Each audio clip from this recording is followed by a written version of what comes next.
விஷயம் காங்கிரஸ் உடைய தேர்தல் வாக்குறுதி அறிவிப்புகளை சிலதை காப்பி அடிச்சிட்டீங்க.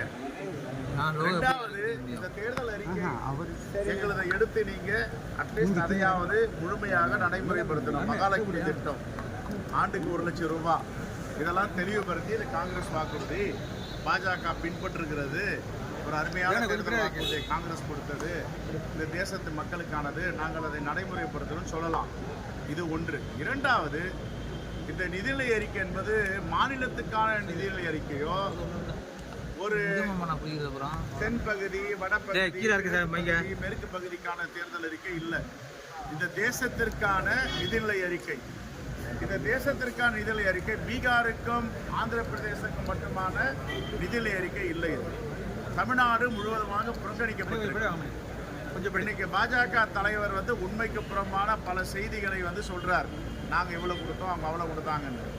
ஒரு திட்டமும் காங்கிரஸ் பேரியக்கமும் திராவிட முன்னேற்ற கழகமும் கூட்டணியில 2004 முதல் 9 வரை பொற்கால ஆட்சியாக செய்து கொண்டிருந்தார்கள். அப்பொழுதுதான் தகவல் அறியுமை உரிமை சட்டம், கல்வி உரிமை சட்டம், உணவு உரிமை சட்டம், இப்படி பல திட்டங்களை கொண்டு வந்தது காங்கிரஸ் பேரியக்கம் ஆட்சியில் இருக்கும் பொழுது, திராவிட முன்னேற்ற கழகம் கூட்டணியில் இருக்கும் பொழுது. இதையெல்லாம் பேசாம உண்மைக்கு புறம்பாக பாஜக தலைவர் சொல்லி வராங்க. இதெல்லாம் மண்டையாக கண்டிக்க தகுந்தது. ரொம்ப கொடுக்க சொல்லுங்க, தாராளமா கொடுக்க சொல்லுங்க. எல்லாம் வாரியர் சார், போராளிகள், தமிழ்நாட்டுக்காக போராட வந்தவர்கள். அடுத்தது இல்லைங்க, தமிழ்நாட்டில் என்ன இருக்குன்னு கொடுக்க சொல்லுங்க. ரயில்வே பத்தி ஒண்ணுமே பேசல. ரயில்வேல தொடர்ந்து விபத்துகள் ஏற்பட்டிருக்கு. நம்ம சென்னைக்கு வர கோரமண்டல் எக்ஸ்பிரஸ்ல 300 பேருக்கு மேல இறந்துருக்காங்க. ரயில்வே பாதுகாப்பை பத்தி என்ன சொல்றாங்க? ரயில்வே பாதுகாப்புக்காக ஒதுக்கின்ற நிதியை வேற விஷயங்களுக்கு இவங்க செலவு பண்றாங்கன்னு சிஏஜி அறிக்கை கொடுத்திருக்கு. இதை நான் சொல்லல, எதிர்கட்சியா இருந்து கண்ட்ரோலர் ஆஃப் ஆடிட்டர் ஜெனரலுடைய அறிக்கை. ரயில்வே பாதுகாப்புக்காக ஒதுக்கின்ற பணத்தை எடுத்து எதுக்காக வேற பணிக்கு நீங்க செலவு பண்றீங்க? அதுக்கெல்லாம் பதில் சொல்லுங்க.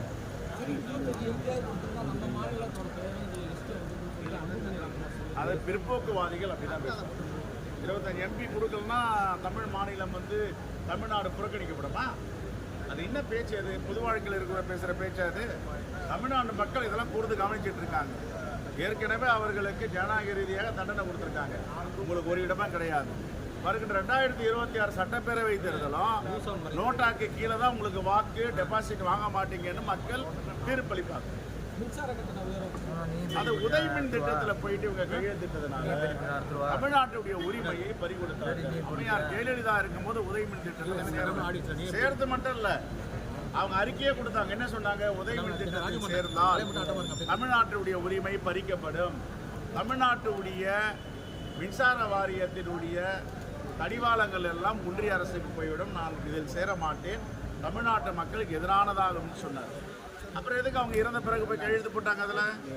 அதன் காரணம் தான் இன்னைக்கு மின் கட்டணம் உயர்வு. இருந்த போதிலும் காங்கிரஸ் பேரியக்கம் மாண்பு முதலமைச்சருடைய கோரிக்கை வச்சிருக்கோம், மறுபரிசீலனை செய்யணும்.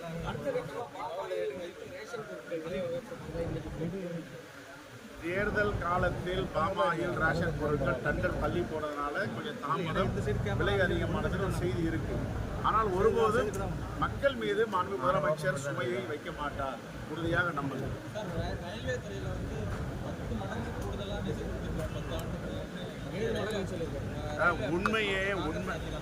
உண்மையே பேச தெரியாதவங்க பாஜக தலைவர். உண்மை பேச தெரியுமா அவங்களுக்கு? இப்போ நாங்கள் சிஏஜி அறிக்கை வச்சுதான், இப்போ இருங்க சார், சிஏஜி அறிக்கை வச்சுதான் பொதுப்பணி இப்போ இந்த மாவட்டத்தில் மயிலாடுதுறையில் இப்போ கூட்டம் நடந்துட்டு இருக்கு, ஆய்வு கூட்டம். இதே சிஏஜி அறிக்கை சொல்லுது எத்தனை 1000 கோடி ரயில்வே பாதுகாப்புக்காக ஒதுக்கப்பட்ட பணம், அந்த பணத்தை ரயில்வே பாதுகாப்புக்கு செலவு செஞ்சீங்களா அப்படின்னா செஞ்சுன்றாங்க. கண்ட்ரோலர் ஆஃப் ஆடிட்டர் ஜெனரல்லாம் சொல்றாங்க செய்யல, நீங்க வாங்கி பங்களா சொகுசு பங்களா கட்டிக்கிறீங்க, சோஃபா வாங்கி போட்டுக்கிறீங்க. நானா சொல்றேன், இது சிஏஜி அறிக்கை சொல்லுது, புத்தகம் வேணா இருக்கு, எடுத்து கொடுக்குற படிங்க. Thank you sir.